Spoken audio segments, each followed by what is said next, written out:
And already lots of comments. Hi, Scott. How are you this evening? I'm fine. How are you today? Oh, it's just wonderful. Another beautiful day.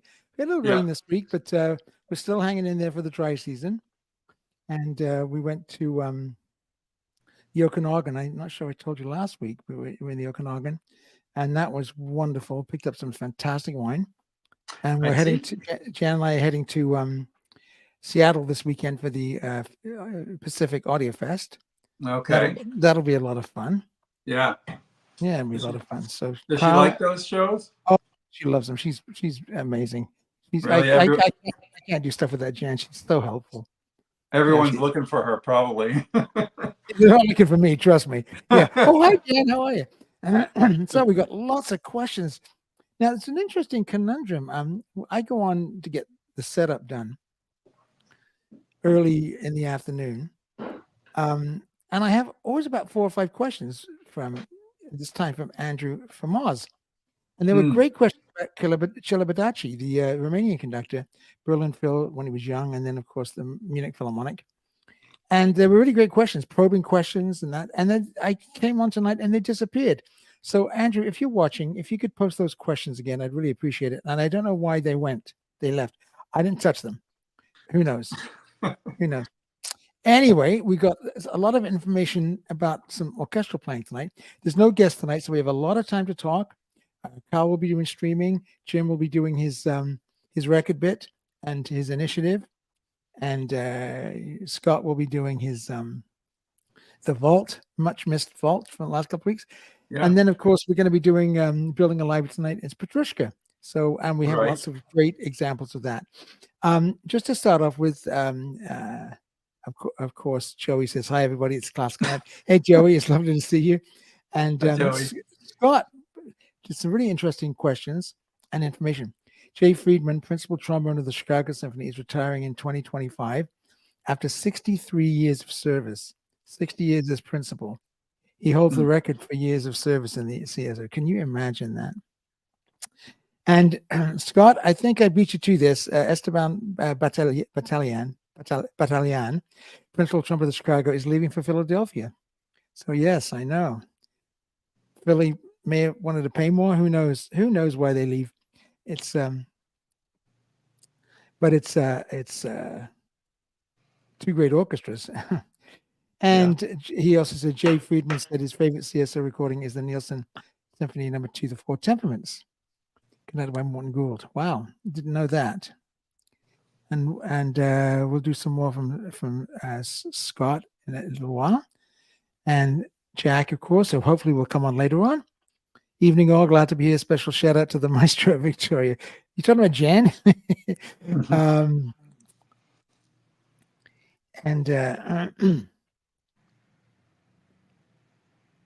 Jack says they called Sell the Screaming Skull. Oh, I got a lovely gift from the gentleman whose son is in the Calidor String Quartet. We'll talk about that. Hopefully he's going to come on.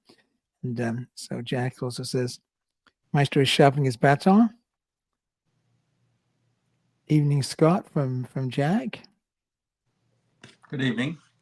And of course, from the great Sky, the great gig in the Sky. Good evening, all. Hey, Sky, I really had a really good listen this week. I had a lot more time to listen to the Tatrai string quartets, the Haydn, and they are wonderful. They are really audiophile. I really had a really close listen, and boy, pressings are flat and silent. Very, very good. And I think it cost me $25 or $30. So it was a great recommendation. So thank you. Amazing. And let's add to the stage the great James. Hi, James. How are you? Hiya. Hello, everybody. And hi, James. Also add to the stage. Hiya, Scott. Hey there. Hey, Dr. Carl Sigmund. Carl. Hey. Just get that out of the way. So there we go. So the audiophily team is here. Jan is over here, and Scott from the Pressing Matters is there. So now we've got quite a few more comments. Let me just go through them, and then I'm going to talk about some things. And we have lots of time tonight, gentlemen, because there's no guest tonight. We'll talk about the upcoming guests in a minute. So, Carl, we're going to be going to you for about 2 hours of streaming, so get ready. Yeah, you'll get to talk as much as you like tonight. I'm in my office tonight. If you notice a change of scenery. Yeah. Oh, very nice. Yeah, What is that scary thing behind you? Oh, that's some mask someone gave me. I get it's filled with all sorts of crazy stuff in this office. So yeah. And Jim, did you get a chance to see the Bavarian Radio Symphony with your buddy Simon? No, it's tomorrow. Yeah, well, I saw a little clip of it on from the Lucerne Festival. They're touring. Oh, right. Very interesting. I'm looking forward to your review next week. But it'll be very interesting. The Alma theme, da da da dee dee dee da da da dee, right? As you know, he does some very interesting things with it, and the playing was lovely. But Dr. Mike Berry, who's going to come on as a guest, he does Boulez, and he's one of the greatest reviewers of classical music you'll ever read. You all got his blog, Boulesian. A highly intellectual man and a lovely fellow. And he was saying that there was a Szymanowski symphony and then the Mahler. He said it was a story of two halves. So I'm looking forward to reading his review. Anyway, he'll be coming on. So let me just go through some of the comments. Yeah, so Andrew from Oz, your Celibidache questions have disappeared. Jim, he asked about Celibidache and what we thought about him. So maybe something to think about. Okay. And tonight, subjects, whether the New York Philharmonic, I want to talk to Jim about it. He knows a lot about that orchestra. It was Daniel Gatti's first day at the Dresden Staatskapelle today. So he's gone from the Concertgebouw where he got fired. He got Me Too'd and he was out within 30 seconds, like, get out of here. Right. And now he's made a massive comeback and got arguably just as good an orchestra in Dresden. I've got some photographs to show you. And tonight is Petrushka. So make sure you can get all your Petrushkas ready to show us, guys. That'd be great. Scott also says, Stanley Kubrick used the Dies Irae tuba mirum from The Witch's Sabbath from Berlioz's Symphony Fantastique in the introductory mountain scenes in his movie The Shining. I've been watching some of Jack Nicholson's backstage antics on The Shining. What an actor. I can create amazing scenes. But I was with Jan and Charles Brown, who you've seen talk about Mahler on the show. And Charles's beautiful wife Jean, and we were having a wine tour of the Willamette Valley. I know Jim has family there, and we said let's go to Mount Hood. We got to get to Mount Hood. It just towers over Portland. It's 12,000 feet. It's a beautiful mountain. So we go up there, and we go into the lodge called the Lookout. And I'm looking at it, going, I recognize this place. It's the lodge from The Shining. It's right there on Mount Hood. And there's did you smell the sulfur coming out the volcano? No. I do know that we had a piece of crap Ford with 4 cylinders, very nice looking car, but Ford Edge. But getting up that hill, we nearly burned out the clutch. I'm not kidding. Yeah, you can smell the sulfur for miles when you go up there. It's quite interesting, particularly when it's sort of in a strange mood. All those mountains, they're all, Well, stratovolcanoes, aren't they? All of them. Absolutely. Galveston, Washington, Jack says, hi, James and Carl. Hi, Jack. Hey, Jack. Come on. Scott also says, Scott's been busy tonight. We love your information, Scott. It's amazing. You should come on sometime and have a chat. I saw an interview with Adolf Hesseth. He's the principal trumpet of the CSO for many, many years. And where he would imitate Fritz Reiner was hysterical. Well, Fritz Reiner had a baton, A long, and he would conduct like this. And you'd have to be right on the edge of the baton. And he had no sense of humor, and I mean none. Can you read that one, Jim? Bud said he played Petrushka so many times it was one of his favorites, and he could play it in his sleep, and I bet he could. What a player and a great teacher and down-to-earth and very funny man. Yeah. And Scott also said, coming up for Petrushka later on, Carlo Maria Giulini recorded a wonderful Petrushka with the CSO for EMI 71. I've not heard that. And that's interesting. That doesn't seem to be up his alley, but wow. The duet with Donald Peck, principal flute, and Adolf Hesseth, principal trumpet, is outstanding as the ballerina. Da-da-dee, da-da-dee-dum-bum.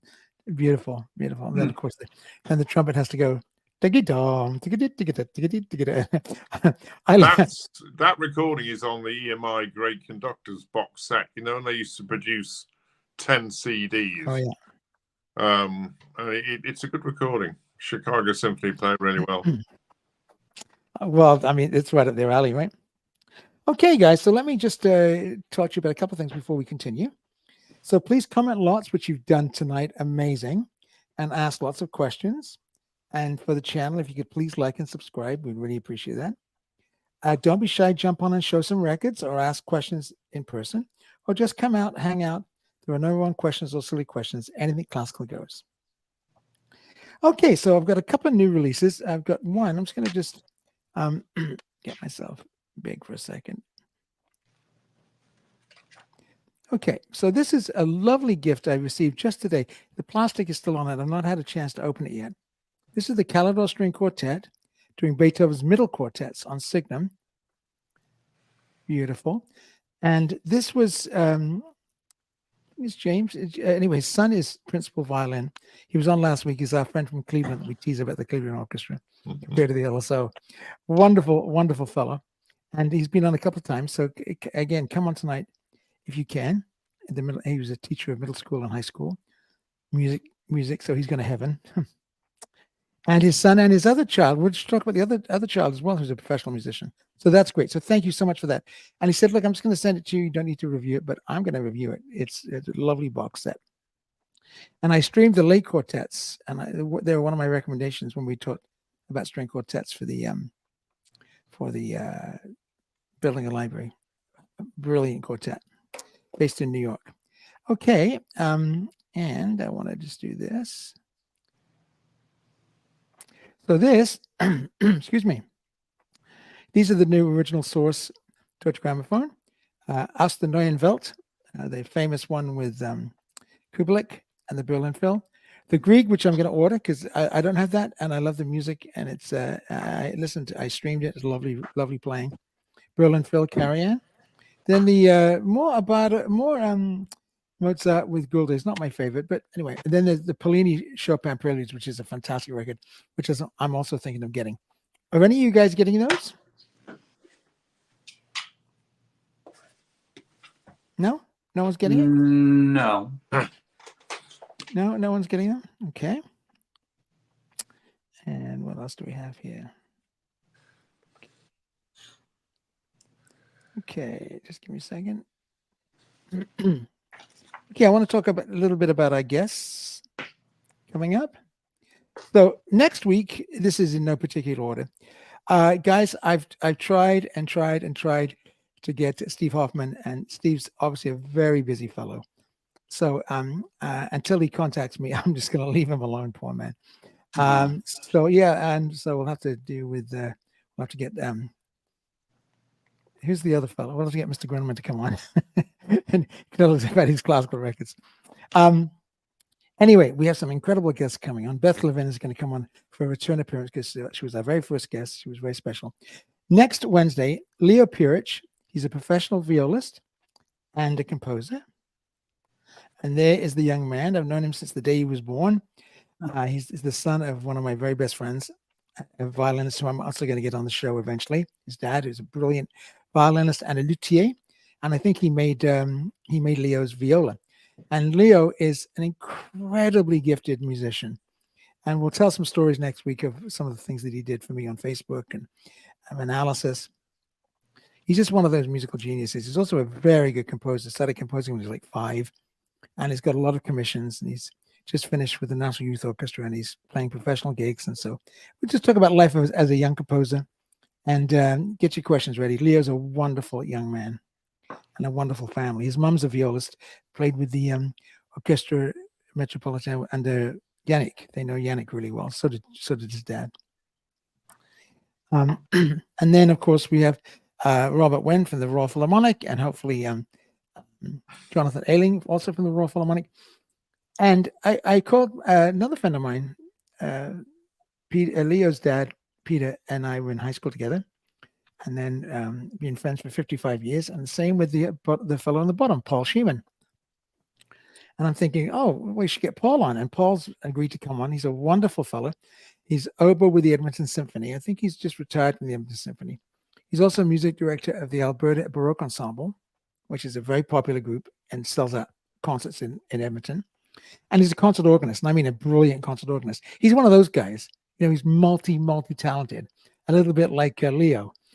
I can extemporize, I can play the viola, I can compose. One of those guys, right?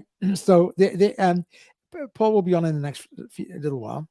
And then there's Dr. Mark Berry I was talking about, the University of London, a musicologist and historian, author on books on Wagner and Schoenberg, and author of the blog Brulesian. I'll be interested to read his review of the Bavarian Radio Symphony. Now, okay. So now we're just going to talk a little bit about equipment because a lot of people were looking for this review. This is I just published the review on September 1, as promised. This is the Metronome Technology Aquo 2. CD, SACD, streaming, and a very good DAC. And you can see there that little tube sign. It has a tube output stage that's optional. With the tube output stage, it's about $24,500 US. It is not cheap. It's very expensive, but it's built like a tank. You can see the sliding thing on the top. So if you want to read my review of that, it's up at Audiophilia, audiophilia.com. And I also do a comparison with my MBL. And a lot of guys were interested in the shootout. So I had Jan in with me because you know what it's like when you have your children running in a race. You no matter what you think, you have a little bit of a soft spot for your own kids. So I wanted to be totally unbiased. And Jan kind of preferred the MBL, and I kind of preferred the metronome. If you want one and done, there's no choice. The metronome is the choice because it's got streaming. But considering I don't use streaming a lot, I'm fine with just the CD player. But it's a wonderful piece of equipment. It's an end of journey piece, and it's very expensive. But you can buy an Audi or you can buy a Metronome Technology. It's your choice. Don't buy the Audi. Buy a Volkswagen and get the metronome. So there's that. And just to bring things down a little bit, where are we here? Yeah, Charles is doing these PSB speakers, B50 bookshelves. They're only $8.99 a pair. They're beautiful. I'm not sure what they sound like. Charles's review's coming in for October 1st. But that just gives you an idea of some cheaper stuff that we're doing. It's not always masses of expensive stuff. So that's it. That's new gear announcements. So now let's talk a little bit about Jim. What have you been up to in the last little while? So lots. Well, I'm presenting at various symposiums over the next week or so for this job I do, where I'm the sort of PR consultant for a major hospital trust now. So I do that. Cool. So I've been doing that, and I've got 2 big presentations next week, which we're working on now. And in the middle of trying to sell a house up north, and oh, that's right. No bites yet. No bites yet. No, absolutely. So yeah, and so yeah, that's what I'm up to. I was watching a video the other day about Perth. I was trying to research the Margaret River wine region south of Perth, and there was a young lady who's just moved to Perth, and her husband's a doctor. And she said he loves his job in Perth. He said, but life as a doctor in the NHS is incredibly stressful. Is it still got some problems? Yeah. What a shame. There's a lot of work that the new government are going to have to do to try and rebuild it, and I don't know how they're going to do it. It needs root and branch, rebuilding a lot. Although there are a lot of people in the NHS working very hard at the moment to get things a bit more back on track. I mean, people who've been waiting for a year for a hospital appointment, they're bringing that down. I must say, we've seen a lot of that sort of improve. So hopefully, but it's going to be a long haul. Long haul. Well, yeah, we know what's caused it, but unfortunately, I know they've had a massive change of government, but we'll see what happens. It's going to take a while. And what about yourself, Carl? What have you been up to this week? Oh, it's well. Today was I was teaching. Oh, yeah. It's the first time in almost a year, so that took some concentration and new technology and man, yeah. So that was my whole day was involved with that. Was it on chaos theory or string theory or stochastic learning? Or what was it on? Stochastic modeling. It's a kind of required course for all of our master's students in our department, and then others come in because they want to take it. So yeah, it's a core course, so to speak. And I mean, people come in and audit it for fun. say it again. People come in and audit it for fun. No, those days are over. You know, if you don't have an ID card with a photo on it, you're not even gonna get in the gate. Okay, so no, Oh, that's right. no Yeah. auditing. I saw some people on the news the other day, young Columbia students talking about the protests, and oh my goodness, what a bit of a mess, eh? Okay, let's go back to some questions. Can I just say what? Oh, you can say whatever you like, mate. This is right. I'm just the funny floor is yours. story talking about string theory. Does anybody in I don't know if in North America you have these, but a lot of ladies go shopping with string bags in Britain. A string bag is like it's a bag made out of string. Okay. And I have a singer friend of mine who one day she said, I've got my very own string theory, she said. We went, oh yeah, what's this? She said, well, I've decided when you reach 60, she said, you wake up one morning and there's a string bag hanging from the end of your bed. and I said, oh, right. So that's your string theory. Yes, she said. I don't know where it comes from. It just gets materialized. She said, so many friends of mine, we suddenly find these string bags at the end of the bedpost. I've never seen them over here. I see them a lot in London. Yeah. Jack says, I think he's talking about the Shining. They shot the outside scenes there. The inside scenes were shot at a lodge in Colorado. Oh, and Sky is going to get the Pliny. Yeah, we want you to come on and give us a little review of that, Sky. It'd be great. And Scott.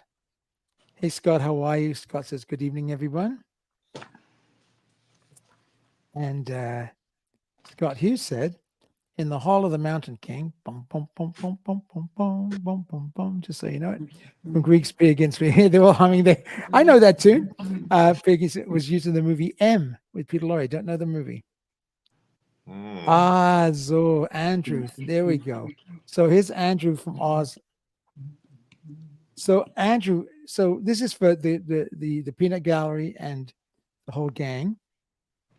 Andrew, pass on to Peanut Gallery. Cello Baldacci's Munich Years is a bargain and very beautiful sound. And so if you, I'm assuming that's an EMI box set. Now, talk about throwing the cat amongst the chickens and Panel's view on his conducting style, especially Bruckner. 1, 2, 2.35. 3. He's so slow. You know, I'll be honest with you, Andrew, I'm glad you brought it up. Jan and I were at the Gasteig in Munich, and this got Cello Baldacci way. I mean, he's beloved. Although the Munich Philo has never been as good as the Bavarian Radio Symphony, and it's still not, but it's a fine orchestra. But when Jim and I were in London, Cello Baldacci came to conduct the LSO and required 7 rehearsals. Pictures next. It's on YouTube. You can watch it. Pictures and exhibition. I think some Mozart and a few other things, and it was wonderful. It was the orchestra played well because they've had 7 rehearsals at it. I mean, they can read it. You know, they can if pictures. High school kids can read pictures, and so I went. I saw the pictures concert. It was great, and I remember the review said, the LSO always thinks it's the world's greatest orchestra, and when it plays like this, it is. All I remember is that from the Times, and it was wonderful. But he got, you know, I could get my cat. I don't have a cat, but if I had a cat, get up there and conduct Bruckner with the LSO, or conduct pictures with the LSO, and then make a great sound. Oh, well, what do you think, Jim? I pulled this out of my collection. Oh, great. Hang on, Jim. It's the Southwest German Radio Stuttgart performances. And on it is a performance of Prokofiev Symphony No. 5, which takes 45 minutes. That's 10 minutes longer than any other performance. 45 minutes of Prokofiev 5, amazing. But it also has quite an interesting Firebird, actually. And it's coupled with Scheherazade. He was such a mercurial type. I mean, he could do certain pieces with a certain style that worked, but with others it didn't. But I don't know. It's I don't know if you can still get this. It's I mean, I don't know. It tells you all what's on there. But I remember it caused quite a stir when it came out, and it's Deutsche Grammophon as well. So these guys, think about it.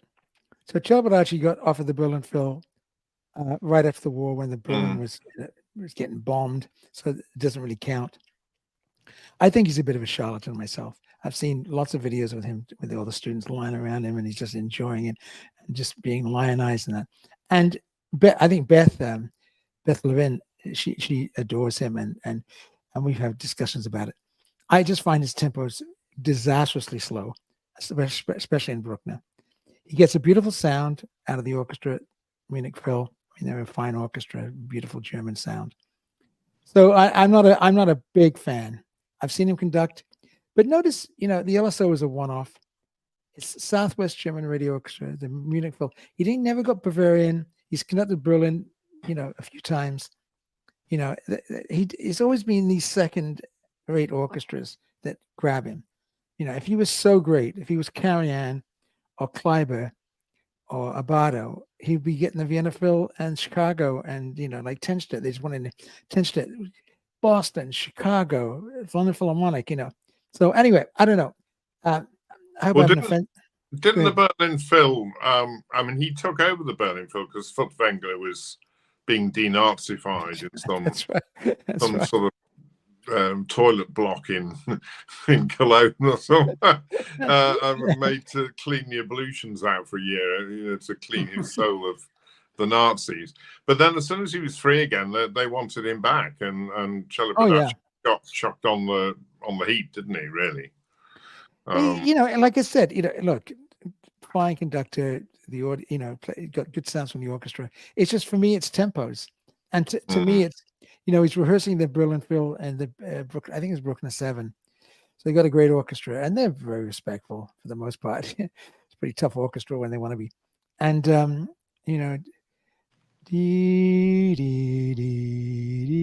adagio, right. It's kind of, it's an adagio. We get it, but the rhythm can't stop. The rhythm has to move, right? And with this guy, it stagnates, and it's beautiful, but it stagnates. So I'm not a fan. Great question, Andrew. Andrew, you should come on sometime and tell us what you think about Celibidache and why you like him. Many people love him. So it's just, Carl, have you ever heard Celibidache's recordings? I don't think so. No. You should stream a few. I didn't know it by the name, but is there? Yeah. So I can't say yes unless I was to look now and look around, but I don't want to do that at the moment. Andrew says, I find his tempi is very low. His Bartok consider his reasonable speed and excellent sound. Yeah, but I don't know. I take you at your word, Andrew. I will. Any man from Canberra, I will take it as word. I'm going to definitely. I'll have a listen. This is from Jack, and I reviewed this. It's splendid. The Bruckner 7 with Pittsburgh, the new one, Honeck, is amazing. Listen about 5 or 6 times, it's still really good. Yeah, it is really. It's worth getting if you have an SA/CD player or CD player. Sounds great on both. It sounded great on both the metronome and the MBL. Definitely, it's one to get. Honeck's. I'm not a great fan of Honeck in certain things, Beethoven and Tchaikovsky, but his Bruckner I think is very good. His Bruckner 9. His Bruckner 4 wasn't quite as successful. This Bruckner 4 is kind of an idiosyncratic piece. It's kind of smaller level Bruckner, not inferior, but just in stature, in length and structure. But his 7 and 9 are amazing. Cool. Okay. I think that's it for the questions so far. So, Carl, let's go to you and we'll do some streaming. Okay, we're halfway, third of the way through the show. I'm gonna get you. No, no, you're on for an hour tonight. Okay, so. All right, so I, given that I'm in my office, the setup's a little different. Like there's no, my stereo system isn't in here, but I brought some things on my iPad, which is connected to my server at home. So there should be some things on there. Okay, so, this is my New York return. How do I get this to go up like this? Return. The return. Yeah, and since then I've been throwing new things on it, of course. And so there's some new things I found. So Rune, when you open it up and you have Qobuz and things like that, it shows all sorts of new things that were released. About every week it does this. And you can choose which genre you want. You say classical. So there's some things in the last 2 weeks, say, that came out. So here's one. Oops, I didn't want it to play it. Oh my goodness. Okay, let's just go like this then. Okay. This is John Williams. Listen, I'm going to get big again, but hang on. There you go. There. Oh, So very nice. Yes. Yeah, so what's happened is John Williams got together with them, and they're just like a cellist, a pianist, and a flutist, and they got together to do all of this. Reimagine, I guess, means play it in a small ensemble. And if I can find this other photograph where somewhere I've got a beautiful photograph of him, maybe it's over here, of when they are working together. Let's see, Williams booklet. And if I can find that one photo to show you, I thought it was a nice photo. Yeah, here you go. I'll have to move this computer over to show you this one. Can you see that now? There we go. Can you see that? Oh, yeah. Yeah. Yeah. So he's kind of he's kind of overseen this whole adventure, and he apparently liked it very much. Anyway, yeah, I thought it was interesting, and it's a small ensemble, and I tend to like small ensembles. Anyway, check it out. Something different instead of being a symphony and all that sort of thing. So there's one. That just came out like, I don't know, a week ago, at least a week ago, something like that. This one keeps doing this. There we go. We're gonna get taken off the air. Be careful. Here we go. There. Oh yeah. Oh yes. Jeremy Denk. He might be an interesting character to come on sometime. He's on social media a lot. Wonderful piano player. Yeah, that seemed nice, and it just came out, some days ago actually. And then another one, which is kind of odd, but let's turn this off again and just get the picture here. Whoops. Oh, how's it? Duo tell. What are they? Oh, two pianos. The two pianos somehow, and yeah, and I think it's also kind of trying to make it sound a little more romantic or something like that in their interpretation, whatever. But anyways, that's a new one that's out as well. It's different, kind of off the beaten track, I think, in some ways. There was something that I wanted to show from, I wouldn't say it's classical per se, but it does have a piano sonata on it. And I just thought I've always liked this album. It's been out for some time now. It's a Chick Corea album, actually. And I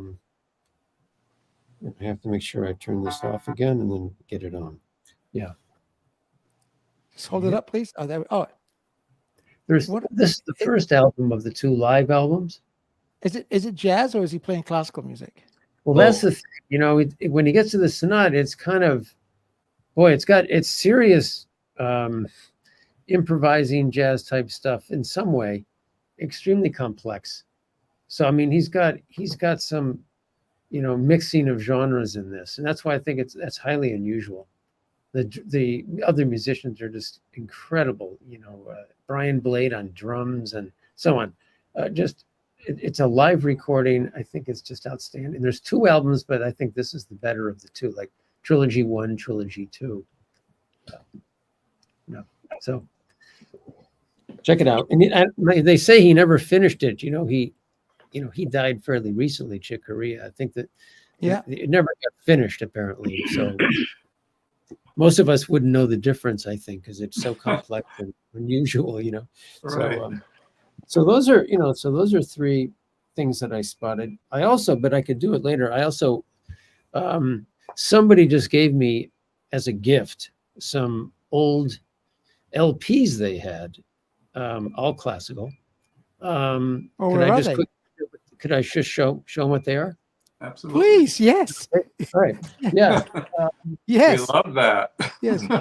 Of course, Jim's nose may get put out of joint, but don't worry about it. Oh, it'll be very difficult to do that, I think, now. Throw Here down. it comes. Here it comes.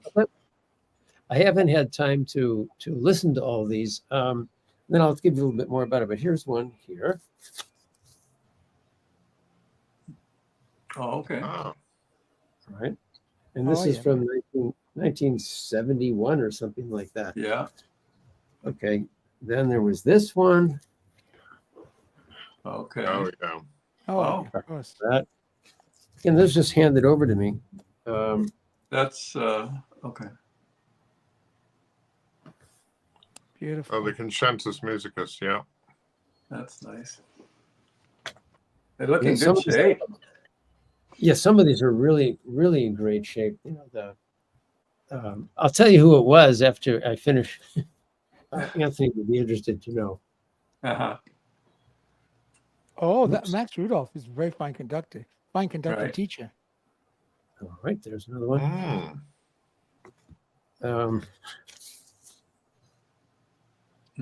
Oh, very good. These are great records. Boy, All right. almost Carl's throwing down tonight, man. Yeah. That's a good Mahler. Oh, wow. Here's the orchestra. Oh, Skerkin. Yeah, he's highly regarded amongst the cognoscenti, as they say. Uh-huh. Yeah, like really, people love that guy.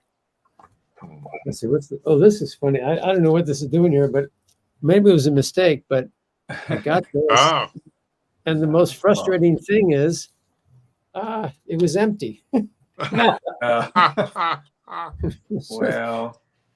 Then we got this one, Kronos Oh, Quartet. Very nice. right. That one, and then this one. That's Oh, great. Is that command? Okay. Command, yeah. Is that in a heavy slipcase? I mean, a heavy board kind of cover, or no? It's a little bit heavier than usual, not real heavy. Oh, okay. The first But issue I is did- kind of thick. But the record is very thick. I'll say maybe it is, but it's old. Yeah. And then finally one more, some Handel or something. Let's see, yeah, Handel the Royal Fireworks. I don't know. Anyways, there were a couple of other weird things that I didn't make. But so you want to know who gave them to me, Anthony? Yes. Martin Appel. Oh, Marty. Oh, cool. One of our writers for many, many years of Philly. Oh, that's lovely. Very nice. That's a nice collection. So there you go. Thank you, Marty, if you're listening, but you probably not. That's nice when people pass on stuff Yeah. to And us there's that love it. Jack. Hi, Jack. How are you? It's nice to I'm see good. you. Was that Marty Appel? Was he a sports writer in New York? It was a Marty Appel. Although Marty, in his younger age was extremely good athlete at just about everything. He could play tennis. He's very talented human being. Keith Jarrett recorded recently a CPE Bach recording that got really great reviews from the really heavy classical reviewers, and I heard Carl it. Philip Emanuel. It's quite good. I think James- Jarrett's a better classical pianist than Chick Corea was. Not that they're both slouches. I mean, they're both great, but Jarrett had it more together than Chick. James is the gentleman that sent this Calidor string quartet. James, hello all. I'm tidy due to watering plants. Joey asked about this. Yeah, we're coming, Jack. We're getting there. Okay. That's okay, bud. We'll be there in about 2 seconds. We were in a drought for the last 6 weeks. Rain dance needed, maybe handle water music, cello Badachi. And then Jack wrote the most loveliest thing about that recording. Maestro, your writing on the Bruckner DG box was exceptional. Required reading. Thank you. Oh, you mean the big box? Thank you. I mean, just the history and the information about the music. I spent a long time. Jim can do the same thing. Jim knows me even more better than I do. Okay, let me put you up, Jack, and then you can show. Scott asked about this. This is the Bruckner. Right. Ah, It's really wonderful, and the other piece is good too. The Resurrect. It is Cool. It is, and just read Anthony's review, and you'll really know more about it than you need to know. It's That's great. very kind of you, Jack. It is. I'm very inspired by Bruckner. I'm so happy he's getting his due. You know, it used to be a Mahler, Mahler festival. Every orchestra plays Mahler because it's guaranteed to sell out. Doesn't matter 1 through 9, people are going, right? Yeah. Where Bruckner is a slow burn, but the last 10, 15 years, you put a Bruckner symphony on, it's a sellout. And now, of course, and it was his birthday today, 200 years old today. Yes, happy birthday, Anton. Let's see what else we got here. So the full title of the Bruckner 7. So it's on reference recordings. It's just Bruckner 7 and Bates resurrects it. And Joey, you should get that, Joey. Yeah, for sure. And Joey says, thank you, Carl, for all your information. Those fantastic records. Andrew from Oz. My copy of the Bernstein Mahler 2 reissue by original source. DG, really? Do they do Mahler 2? Just arrives. Be careful, as older issues from 2016 has exactly the same cover, but has the original mastering from 1988. I'm not sure what that's about, Andrew. I didn't know there's an original source coming out of the Mahler 2, the Bernstein. You're talking about the Vienna 4 one, though, right? Not the London Symphony one. And Carl, Joey says, sorry, what was the name of the John Williams? Reimagined, I think. Right. The name of the album, Reimagined, because it's converted to 3 musicians instead of the whole symphony. Chicken Keith Jarrett did classical. I remember they had a session together. That was from Tech Writer. And Jeremy says, that's the Mozart oboe concerto. There's Heinz Holliger. Fantastic Dutch oboist. That's one Carl had. I got to see him play once years ago when he was alive. Oh, you did, eh? Yeah. Oh, wonderful. He's more of a modern music guy, but he has great Baroque concertos and classical concertos. Joe, if you'd like a recommendation for a beautiful film score, I recommend Chronicles of the Seahawk. It's excellently beautiful and my favorite film score. Jim and I used to listen to that, eat sausage sandwiches when we were students in London. We call the sword movies. Fantastic. The RCA with Gerhard is good. That's the one, Scott. The That's the RCA. one. We listen to the classic film scores of Eric Wiltown Chronicles, and we listen for hours. And Scott says, nice collection. Congrats, Carl. Oh, I tried to put that on one time after we talked about it on the show. It's just like, I guess you have to be in the right frame of mind.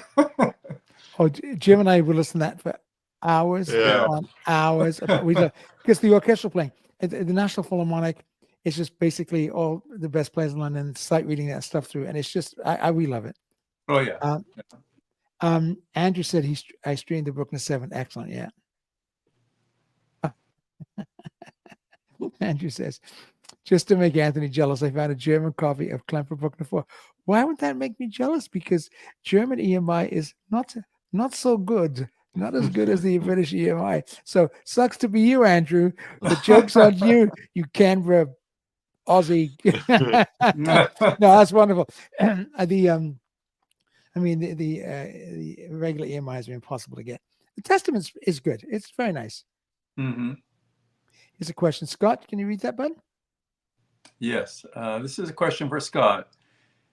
In your post, you mentioned that you have a VPI 16.5. Does the motor stop after about 16? What? I'm not sure what that means. I'm not sure what he means there. Does it mean cleaning operations or I something? mean, like 16 records? Oh, the 16.5 cleaning machine. Oh. Yeah, I was thinking about your turntable. Yeah. Yeah, I meant I've that. never had it overheat or fail Me in neither. any way. It's been Me going neither. strong for 30 years. I mean, it's pretty well bulletproof. Yeah, it's a workhorse. The only thing I ever did was change the tubing in the back. And the tubing in the front also Oh, snapped. yeah. You have to buy the $80 Delrin one, which is Right. but Right. that never breaks. I have one also that's been lasting for many years. Yeah.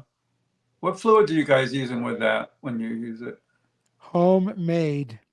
Yeah? Oh, absolutely. Care to Don't share buy. your Well, formula? sure. Yeah, it's I'll tell you what it is. It's Because I need. a big of distilled water, the Yeah. four triple quadruple times distilled water. Mhm. Pour some of it out. Get a bottle of isopropyl alcohol. Dump it in. Get some Kodak photo flow. 3 or 4 drops. Yeah. Shake it up. Done. Yeah. I've been using it since Jesus was a baby, and it's been fantastic. Now I just use the degritter stuff, so and distilled water. So Right. it's Does the isopropyl have to be 99 or is it can it be 70? the best of The everything, best. right? Okay. So Good, Scott 'cause said, I need some on the cheap right now. I think that's the cheapest one. It's really good. Yeah. I think you mean 16 spins in LP. Wicked Exile says I have a Cornwall reissue on DCC with Lionel Newman conducting. DCC is that Steve Hoffman's outfit? Yes. DCC. Yes. And Ozzy said, "Good evening, Anthony and friends." Hi, Ozzy. Oh yeah. Aussie. And why would anyone spin a single LP 16 times? I know, like scrubbing. Oh yeah, no, it doesn't have to go around more than 1 and 2 times. Wicked Exile says he used Liquinox at 1%. I'm not sure what that is, but I'm sure it's wonderful. Right. I've been reading a lot about that in that Bible on Oh yeah, that's right. record cleaning. Yeah. What's the name of it? Aqueous record cleaning? I don't know. I forget. Yeah. Okay, Jim, we're going to go to you. Did you have some things to show us tonight? Yeah, I did. Yeah. Okay, get ready. Here we go. The throwdown continues. Okay. I'm glad I'm last. I'm putting it that way. I'll start with two really interesting ones. First one is the sound of Stokowski and Wagner. RCA Victor Living Stereo. It's an original, and it's in really good condition. It's a beautiful record. It's there you go. Can we see the? Yeah, let's see the label, Jim. Just hold the label up for us. Kind of like over a little bit. There we go. Oh, that's the very early RCA, isn't it? Wow. Yeah. It's quite a solid, quite a thick record as well. And 99 pence, Jim. Sorry? 99 pence? Yeah, that was 99 cents. It's the Vennersberg music and Prelude to Act 3 and the entrance of the Goldson to Valhalla. And it's the Symphony of the Air, so it's probably about 1955, isn't it? And then I've picked up 2 really interesting, brand new. I don't know where they've come from. They were in the charity shop. Yeah, the Golda, yeah, the mid-price, but still. What do you think of the Golda? Because they're putting those out on the original source at about $100 a shot. What do you think? Well, this was 99 cents, and it's an original. It's an original copy, and again, I don't think it's even been played. But what do you think of the performance? Gilda's okay. I mean, he's like a lot of those people that recorded Mozart, Ingrid Harbler and, all those sort of people who were, they only ever recorded Mozart, really. But he's, right, now this one for you, Anthony. An original Gate Parisienne and Faust music. Oh, beautiful. with, and again, virtually unplayed. In Another fact, 99p. yeah, they're all 99p. These. Jesus, Murphy. This was a particularly good haul the other day. And what I really like as well, which you mono guys will adore, was an original Kleiber Beethoven 7 on Ace of Clubs. Oh, that's the father, right? Yeah. Yeah, Kleiber, and it's the original mono from 1955. But just look, I mean, again, I don't think it's ever been played. I love those Ace of Clubs green. You know, Ken? I don't know what year it's, so it doesn't have a year on it. But I know it must. I mean, these were obviously 1950s because it doesn't actually have a date on them, but they must be mid 50s because I mean he died about 1954, didn't he? But that's great. Love that one. And there's another couple I can show, which you might find interesting. The original Carlos Kleiber Beethoven 7 on Deutsche Grammophon. Yeah. Oh, And again, not being played much, virtually very clean. I must admit the DG original source reissue of that is remarkably good. Of the Kleiber 7, yeah. And this is one of my favorite Death and Transfigurations. I bought this actually when I was about 15. It's an original Ace of Diamonds. And I just think it's fabulous. I think the actual LP sounds better than the CD by a million miles. But the original Ace of Diamonds as well. And just to finish up with, talking about string quartets, Mozart string quartets with the Fine Arts Quartet. Do you remember? I reviewed a Mozart quartet disc that they did, and they actually put our Audiophilia review on their website. What, stole it as usual? Well, yeah, but hey, I don't what mind else is new? If it's the Fine Arts Quartet, I don't mind. They can, but yeah. Great, Jim. Fantastic. Now, Jim, remember the initiative you started last week and you were complaining to me, Anthony, I need to tell you this and you need to do it. No, I'm just teasing you. But so do you have another one tonight that you wanted to talk about before we get to Scott? Well, I had, yes. I mean, one of the other things I was thinking about is, where's it gone? What people think of the difference between, say, the Carlos Kleiber Brahms 4 and the Bruno Walter Brahms 4. I think we discussed that, didn't we? Didn't we do that one? Did we discuss that last week? Yeah, we did that. Yeah, okay. Yeah, it's okay. No, it's but they're both wonderful. But one is very Bruno Walter-ish and beautiful and musical. Did we do the Liszt Faust Symphony with Rattle last week? Yes, we did. Yeah. But I mean, it's interesting. Maybe people can actually recommend recordings that they think are extremely exciting, but maybe not as musical as another conductor. If we could get sort of a piece by two different conductors, one that people think is really exciting and one that people think is hyper musical, but maybe not quite as edge of the seat drama. I'd be interested in what people think about that. Okay. Sky has a question for you, Jim. What label is the Mozart String Quartet, Jim? Oh, that's Saga. Oh, Saga, because you know that Sky's going to be on. Guys are going to be on Discogs immediately getting that. Yeah, it's good. I mean, the Fine Arts Quartet, great, lovely quartet, love them. Okay, so now we've got James, who's just popped on. Fine Arts Quartet, a wonderful group in their day. So let me just yeah, they were. James, I'll get you on in 2 seconds, my friend. I just want to talk about two things for a second before we move on to other people. So you can talk about this.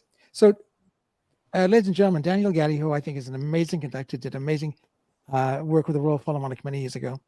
he got the Concertgebouw, and then there was some discussion that he kind of, I'm not sure what he did, kissed her or whatever, a girl in the practice room backstage. Anyway, the Concertgebouw fired him immediately.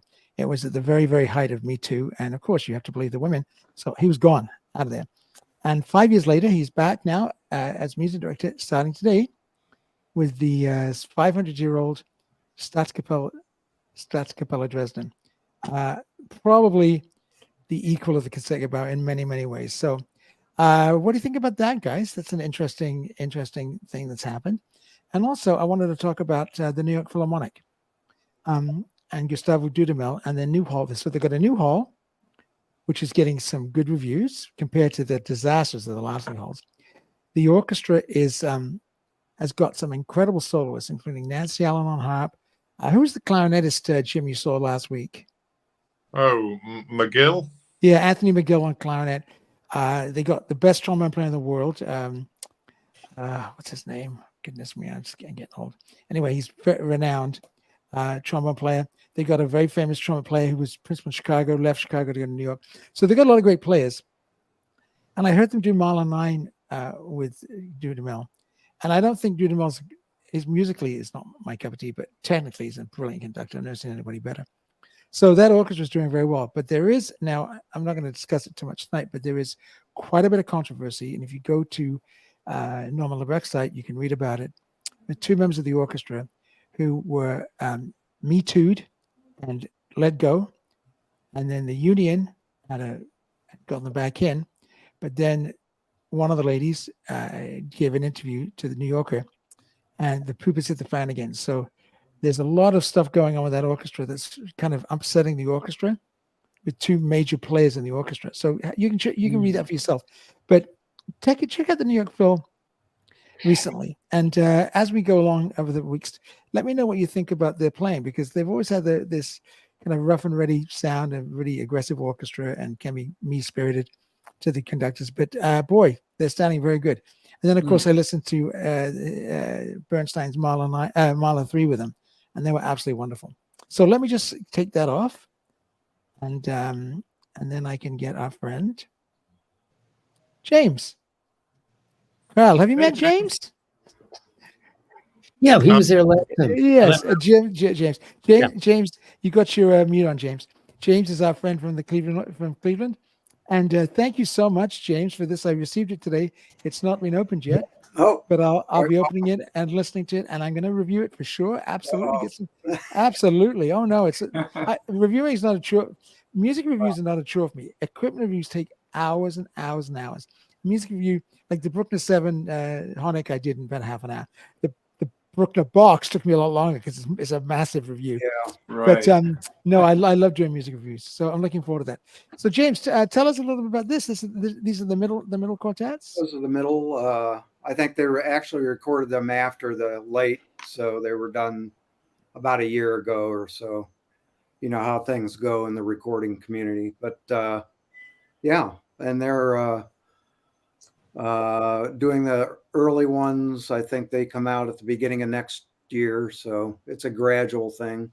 I've actually, you're probably the second person that has that. The quartet doesn't even have a copy of that. So well, tell them I'll put a review up, and they can read. Okay, I'll do that. My son, he really appreciated the last blurb on it. Of course, Oh, I did we did the streaming. Right. Well, I mean, it was so nice. You mentioned them in the peanut gallery. So of course, people mention stuff. I listened straight away. I got lots of time during the week, and I listened to streaming, and it was like, wow, these are really good. I thought. Do you know that viola? Do you know that one with the viola? The viola starts off like going a million miles an hour. I can't remember the exact one. 59.3. You're talking about the which it is. The one that starts off with the viola solo. 59.3, right? Yeah. And I always go straight to that track when Okay. I listen to it. And of course, they're amazing. Yeah. There's a lot of famous stories about that. The Guarneri tells a famous little story about that. They studied with Arnold Steinhardt, who was the principal or the first violist of that, or first violinist. Yeah. And I mean, they tell a story where they go out on stage. This was in England, and they played, I guess, the violist. What's the guy's name? Michael Tree. Oh, many yeah. people consider the greatest of all time. Right. They love him, man. For Every some violist reason, loves he him. just started out really slow, and they just like looked at each other and played the whole thing really slow. So they got backstage afterwards. Of course, the audience still applauded and went crazy, but they said, let's go back and play it right. And next time they played it faster than they ever had. So, I mean, it could barely. I mean, the music in the quartets, I mean, early, middle, late, doesn't Yeah. really matter. I mean, Yeah. there's some of the greatest, it's the greatest music ever written. And the My- piano sonatas. Actually, my favorite, I think, if I had to pick one, is the 95, the Serioso. I mean, it's just a perfect quartet. It's not long, it's his shortest. It's only 20 minutes long, but it's just such. What I find a little bit overwrought and people, oh my God, you don't like it. It's okay. The C sharp minor, people go nuts over that piece. Yeah, It's to me. And the other one is the Gross Fugue. What a snooze fest that is. well, You know? yeah. But the rest of it, I mean, the rest of it is Yeah. amazing. 130 I like until the Grosse Fugue. Although James, what is your other? You have two boys or one a girl? no, I have my daughter's actually out in Seattle now teaching, but she's looking for a job. Do you know any orchestras? No, she's What does she actually play? she plays oboe. My wife plays oboe. So Oh, really? yeah. We got an oboist coming on in a couple of weeks. My friend Good. Paul Sheeman from the Okay. Edmonton Symphony. Okay, great. Yeah. He's retired, so maybe there's a job going. Yeah. Well, Who- she's done well. She was the runner-up in Pittsburgh. So Wow. but runner-up was like losing sometimes. It's like Robert Wolfe, who's coming on from the Cleveland, says, you know what runner-up gets you, and 50 cents gets you a cup of coffee, you know? Like Right, right. I know it's What did my I friend- do wrong? You know, my friend Ross Edwards, clarinet player, brilliant clarinet player, principal in it was the KW Symphony. They folded now, unfortunately. An amazing clarinet player, and he got runner-up for Chicago. And I said, "Oh man, fantastic!" He says, "Yeah, that and 50 cents gets me a cup of coffee." Like, that's it. That's it, right? well, Anyway, well, it's great to see you, James. I'm going to put Scott on large now. Yeah. Scott's going to show us some records that he's got because we want to get back to. Some Go ahead, tape. Tape. Oh, that's fine. Whatever. Oh. Okay, he's gonna really throw down tonight. really jealous. Yeah. Okay, Scott, go ahead, bud. What do you got for us? Well, I've been working today on a new video. I think last week I showed the reel-to-reel deck, right? You did. Briefly, yeah. Yep. And so I'm trying to find a way to make a video about my collection and listening to it. So I'm going to show you some of the things that I either have listened to or am planning to do. So this is the second Symphonie Fantastique that Munch did with the Boston Symphony. You wouldn't recognize it from this cover. It's this. Oh yeah. I Wow. have to remember that. Yeah. I did play this one. I haven't done any record to tape comparisons yet, but I don't know if I will, but this sounded wonderful. Really, really good. I think the Mercury tapes might sound a little bit better than the RCA tapes, but the ones I was playing were the 35 millimeter film. So it's case by case basis. This is Oh, look at that. Where did you get Yeah. these from? God. mostly eBay, like 15 or 20 years ago. Were they a lot of money? No, they were like $15. God, fantastic. Yeah, That's a great I'm- recording. I may start looking up more. Now, interestingly, the owner laminated these all the way around like that. Oh, So, you know, these are very fragile, these boxes. They can really crack. So that's kind of neat that he did that. This one I listened to last night. Oh, that's yeah. great. Oh, that Romeo and Juliet is really famous. Yeah. There's a video of them Mm. recording that. Yeah, it's really good.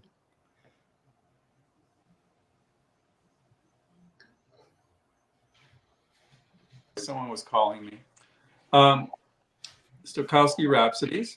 Mm. It's a famous one. And this is Ravel and Debussy, Charles Munch. Laval's Afternoon of a Faun. Very, very good recording. Yeah. It's great. Gorgeous. These are That's great tropical. tapes. And they must sound incredible, Scott. Yeah, so far so good. Oh, there's another great one. Yeah. Yeah. Yeah. I'm so glad that I have these because this is going to, I knew they'd come in handy. Oh, look at that one. Wow. Yeah. This is beautiful.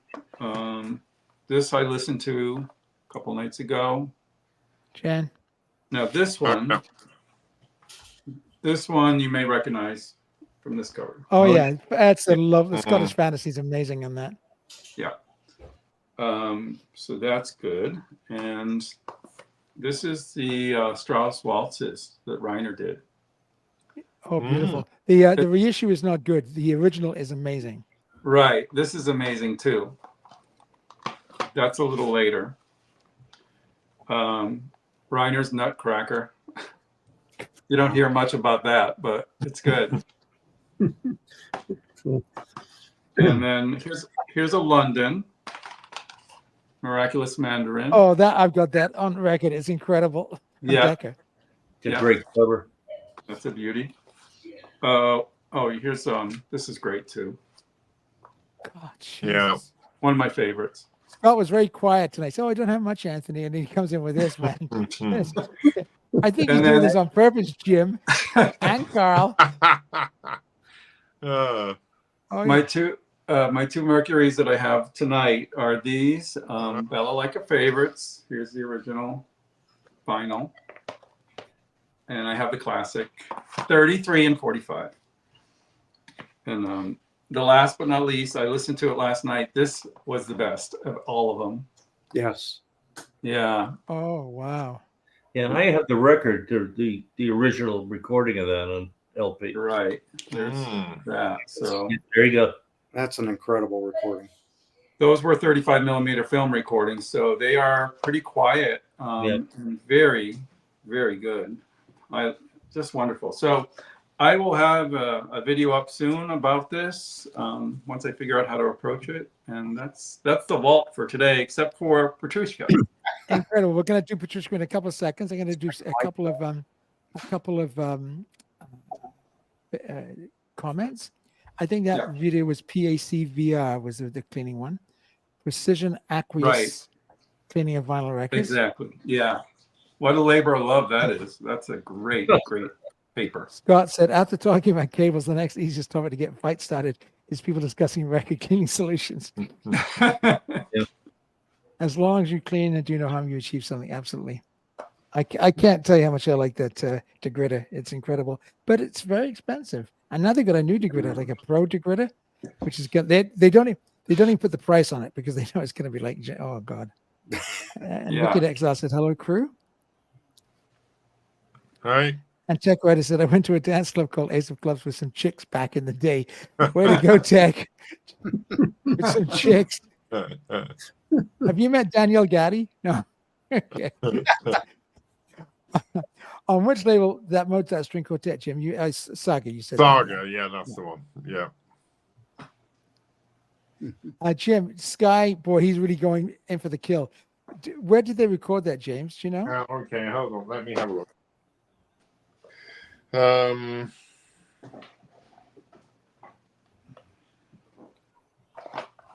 It does not say.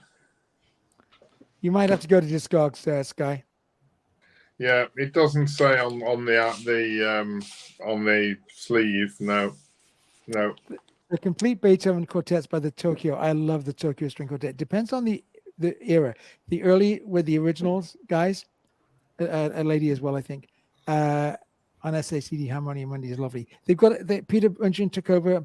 All these Canadian violinists took over. Peter Ungian, Martin Beaver. They're fine violinists, fabulous. But I really think that that the original ones were the best on DG. Just amazing. Okay, so now we're going to go to Petrushka. Now I think I've Well, we'll do the records first. I've got some on images, but I think Scott's okay for this. So Petrushka by Stravinsky, his second major ballet for the ballet russe. Incredible piece of music, one of my favorites, one of the greatest openings, the Shrovetide Fair. It's wonderful, followed by that Russian dance. Amazing. And then tell her to come and enjoy the crew. And then maybe he's looking for the sweet spot on that bed, Scott. I don't know. Sorry, Scott. Anyway, forget what it was now. Anyway, so my kids, we used to play this, Jan. I used to play it for our kids because I loved it as a kid. And then I remember getting to play it. And Jim and I did it together. My first time I played it was at Dr. Brian Blackwood, the professor at Trinity, a brilliant man, did a kind of an in-service on it, and the orchestra played it. And I remember the opening, daddy, buddy, it's just amazing flute part. So it's amazing. Great piece. Everybody in the orchestra gets to play beautifully. It was originally envisaged as a concertino for piano and orchestra. That's why the piano part is so brilliant in it. Mm-hmm. It's also been arranged for piano. Polini, D trombone, just buy it. It's amazing. No one plays it better. Watch it on YouTube with Trifonov. He's amazing. He looks like Petrushka playing it. It's fantastic. So Petrushka, I'm going to go first because Scott's been. His tapes have made me upset tonight because I don't have any. Yeah, I just teased it. Okay, so recordings. This is one that everybody loves. Mine's up for sale. This is the Speaker's Corner. Ensemble, lovely interpretation, beautifully recorded. Roy Wallace in Victoria Hall. The playing, they got a good trumpet player, so that part's good. And they got a good flute player, Andre Jolivet. But some of the other parts are not as good. So I was looking for a good vinyl Petrushka, one of my favorite pieces. There's lots on CD. So I came up with it. I landed on this one. This is the Ryan K. Smith Analog Productions pressing. Gatefold, Monteur, Boston Symphony. So it's Monteur. You can't go wrong. And of course, it's a gatefold. The gatefold, yes. Do you have this one, Scott? No. Oh, that's too bad, Scott. Is it a gloss cover? Is it glossy? It is. It's not matte. It's glossy. It's beautiful. I love it. It's got.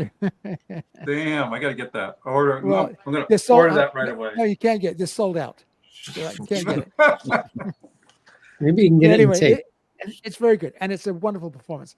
But I really believe the great Petrushka is yet to be put on vinyl. This is wonderful. Don't get me wrong. It's fantastic. I mean, the BSO, Roger Voisin on trumpet, and they're wonderful.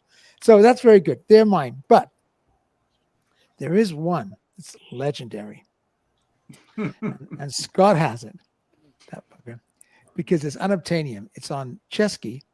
It's Oscar Danon, kind of an unknown conductor. With the Royal Philharmonic. Okay, Scott, ready to show it? Oh, sure. Tell us a little bit about it. Okay, so Reader's Digest put out this box set, Treasury of Great Music. These are Gerhardt and Wilkinson recordings. And I have the box here. I just don't have the slipcase, and it's a little boring to look at, but each disc in the set has its own picture sleeve, and this is the Oscar Danon. And it has, this is the original that's reissued by Chesky. So this is Prokofiev, Love for Three Oranges Suite on the first side, and then Petrushka, parts 1 and 2 on the rest of the album. So this is the original. That's where it came from. Scott, can we see the label, bud? He shows the label. Sure. Man. The labels are blue, like this.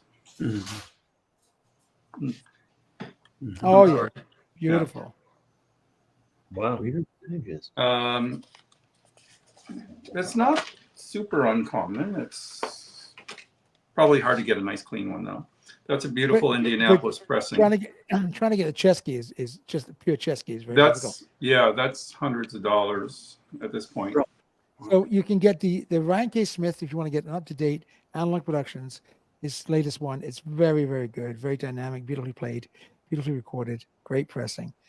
If you can find the Oscar down on, I think that's where the magic is. Now, does anybody else have a Petrushka they'd like to talk about on the panel? Yeah. Okay. So we'll do Jack first. Okay, Jack. You know, I don't have the original, of course, but on this reissue with Steinberg with Boston, I think it's very underrated. He does a good job, and Boston also does a good job with him. And this is I think this Sony grouping came out a couple of years ago, and the recordings are quite good for CD. It's quite underrated. Cool. You know, there's God. I mean, the Bernstein. One of the ones that I really like also is the Shy, that's a very good one. You're absolutely right. It's really, really good, and very well played. It really sounds good on CD. I think the rest of them, you know, it's Ozawa is good, and the Bernstein and the Direct. You know, there's so many good ones, and I think those two may be ones that maybe aren't as common as. I think you're right about the Shy, though. Sure. Yeah. And James, did you say you have some? Oh, I was seconding the motion on. I've got that's an original, though, right? Original of that, yeah. Yeah. It's my. You don't have a Cleveland one to show? Well, I've got. Well, I do on, but it's a CD of Boulez conducting. Boulez, I've got it. It's very good. It's very good. I've heard Boulez do it 3 times with Cleveland live, and it's immaculate. I mean, that's the one. When Robert called me up, Anthony, we just did Petrushka the first rehearsal. They played it perfectly the first time through. Yeah, yeah, that's what they do. Sorry. Yeah, that's it. I do have one thing, though. Sure. I know you're not talking, but you talked about the Rite of Spring, and I wanted to, if you see this one, you should, that's got a very good reputation. It's a digital recording, but boy, it sounds pretty nice. I mean, it's not hard on the high end, and it's a fantastic performance. I think after now the FOMO is gone. I think and the digital is not the D word anymore. And since the people at Emil Berliner have done such a magnificent job on those Bruckner digital recordings that sound exquisite, right. I think that's it's going to be I said digital is on our analog future. We have to get used to it, and when it's done well, it's done well. Yeah. So Jim, Carl, do you have anything on Petrushka that you want to mention? Well, I have a question for you, Anthony, or anyone else here. So when I was trying to study some of this, there's the original that was done in 1911, and then there was a later one in 1947, which was more orchestra and things like that. I guess more piano or something. Anything you can give us some insight? I'll tell you what. I'll tell you why. Because Stravinsky was a renowned miser, and all his performances, his pieces, were written under Russian copyright. The Russian copyright was not transferable, so they couldn't get the Russian parts out when they started working. It's money, and you know what? His I think the 1910 Firebird is better, but the 1947 Petrushka is very, very good, and some say it's better. So it all depends. I mean, it's still essentially the same music. Just sometimes the arrangement's a little bit different. Well, I read that that in the 1910 one, he had used the piano as a way of introducing Petrushka, the actual, I guess, the puppet. And then he realized that the music that went with it was not really sustaining that throughout the whole thing. And so I'm not sure. Yeah, where'd you read that on Rune? Actually with Boston Symphony Orchestra, I think mentioned is interesting because it goes in doppio valore, two clarinets, minor seconds, right? That's Petrushka's. He's very sad. He's in the corner, right? And then the piano takes over. And I think that's the same in the 1910 version. I'm not sure, Carl. I don't know. especially with my Never- singing. never But it's seen a it. great question, and it's because of the copyright, and but conductors do all sorts of things to change things, right? So not just composers. We'll ask Leo next week about how composers change orchestration to suit the orchestra. So we've got a couple of questions here. Oh, sorry, Jim, did you have a Petrushka that you wanted to talk about? I've got one which is quite an interesting one, and it's this one. It's a CD. Sorry, it's not a. That's it. CDs are fine. We love CDs too. It's Hans Rosbaugh and Another the one. Famous. Concertgebouw. It's in stereo, 1962. It's the 1947 version. It's very interesting. You It's know why? Because also coupled- Rosebaugh's a very interesting conductor. He is, because I mean he died shortly after. But it's coupled with Van Bynum doing the Firebird. It's only in mono, 56, and also Chant de Rossignol, which is absolutely dynamite. With Van Bynum? No, with Van Bynum, yeah. I mean, Van Bynum's another great this conductor. CD is well worth getting if you can track it down or stream it. And the only other thing I think is funny, I don't know if anyone's seen this one. Stravinsky, Moscow, 1962. He went back to Russia the first time since the revolution or whatever, and he recorded sections of it with the Moscow Philharmonic. It's quite interesting. Technically they don't play it the greatest, but it's Stravinsky sort of unleashed really in a way without Robert Kraft being with him and things, and sort of it's also coupled with the Orpheus Ballet and Fireworks. So again, those who really are interested in the historical stuff might want to check that out. Amazing. Let's go through some questions. We've got just about 5 or 6 minutes. Hey, Anthony, I have a question. So Yes, Jim. Sorry. this is the Stravinsky conducting Stravinsky, the old Columbia, Oh, Yeah. look at that. and it's really quite good. Mhm. And I also found recently a box set where he does, of course, they combine the fiber. Oh, Yeah. yeah, look at Is that. it the same recording? Yeah, Yeah. Yeah, I would think so. Mhm. Because the box, this one here, sounds, I don't know if they who remastered it or where they pressed it, but it's really a lot better than Really that. interesting. Yeah, maybe it's, I don't know. Maybe it's just me, but it's audibly superior. Yeah. It's a 2i Columbia, it's just, That says Petrushka by It's Anselm good. Almond. And how does it compare to its reissue on Speaker's Corner? I've not heard the original one, and I'm sure it's wonderful. The Speaker's Corner is very, very good. The recording is, it's Roy Wallace, brilliant. There's also another on Everest done by Goossens. Goossens sometimes is great, sometimes it's not so great. I'll tell you one never, ever to get. The LSO, who must have been drunk, with Rossesvensky on one of those Nimbus CDs. And the cello parts very high. At the very beginning. The cellos, I'd have looked at them. If I had a gun, I'd have shot across the top of their heads. It's so bad. It sounds like a youth orchestra.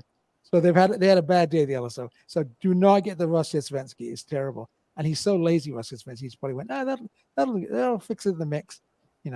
So no. So the Speaker's Corner is very, very good.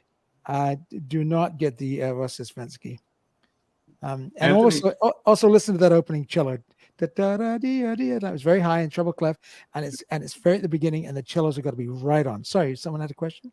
Oh, just quickly, I wanted to show 2 other versions of the answer made that people might not have seen. The budget Decca Eclipse, and I think this sounds better than the Speaker's Corner. I've not seen that. Yeah. Wow. That's Wow. really good. And this is the Athena. Oh, look at that. Yeah, this is not very common. Well, it's your collection. It's just out of this friggin' world. And there was the tape. Of course, the tape, of course. Okay. Now you're just showing off. Anthony, this is what happens when Scott is away for a couple weeks. Yeah, I know. He's been holding this back. He's been holding it in. I had nothing when we got on the air. I had nothing. Anthony said, "What's going on? You had all day to prepare for this." And Scott's got some really interesting videos coming about the RCA, the modern stuff on RCA. It's very good. Okay. What else we got here? Scott says, Scott, I understand Stravinsky liked his whiskey. He joked with Adolf Hirsch that he should be called Strawinsky. Yeah. There was just one. I mean, this is just hearsay. I mean, it could be true or not, but there's a famous Venetian conductor, Ivaniti, I forget his name. But he said they were in Venice, had dinner, and about 20 of them. And he sat outside after everybody left, including Stravinsky. And Stravinsky came back and took the tips off the table. Isn't that sad? It's like I was watching that movie Sideways the other day, and he steals money out of his mother's purse. And I can't watch it. It's so heartbreaking. I think, can you imagine Stravinsky going in and just taking the tips off the table? Anyway, there's lots of stories about Mr. Stravinsky. But, I mean, when he writes things like Petrushka and the Firebird and the Rite of Spring, you can forgive the man a lot. Anyway, guys, we're just about done tonight. Let's just go around the table. What's happening this weekend? Anything special? Jim, you're off to see the Bavarian Radio Symphony? Yes, I am. Tomorrow, can't wait. Yeah. Tomorrow, of course, we have a guest next week, so it's always we have a little less time, but it'd be wonderful to hear how it was and give us the review. Let us know how the sixth goes, especially the armor section, because he does some interesting things. It's on YouTube tonight, the Lucerne Festival. Just right. And you can. It's the orchestra plays wonderful. And what about yourself, Carl? Anything going on this week other than teaching and getting the girls off to school? By the way, how was their first day at school? No, actually, the first day of their school is tomorrow morning, early. So, because those lazy teachers had PA days already. Is that it? It's funny. The New York school, James, you don't have tomorrow PD, professional drinking days. Does that have anything to do, Carl, with why you're not at home tonight? Yeah, because the kids really have to get to bed early. They have to get up at like 5, 6 tomorrow because one of them has to go on a bus that could take up to an hour to get to the school. This sort of thing. They got to get up early, and they got to. And when I do my stereo system, sitting there in the middle of there's no way I can be private about it. And I want them to get a good sleep tonight. So I hope it goes well. But yeah. So give them I'm sorry to say there's not much else happening. This week it's school and teaching and all. It's just and hopefully it'll settle soon. What about yourself, Jack? Anything special this week? Well, I'm around the next couple of weeks. We've got some guests here from California in the other room. I'll be back with them in a minute. But once October starts, let's see, I'll be in the UP in Michigan with photography group for a week, and then I'm home for about 10 hours, and I fly to the Eastern Sierra to do a workshop, for a photo workshop. Wow. And then I'm home for about 2 weeks and fly back to Seattle to do Olympic National Park. And I teach at the art school on Whidbey Island. Oh, beautiful. That take me through Thanksgiving, and then I'm kind of done for the year. So but I've reserved Wednesday nights.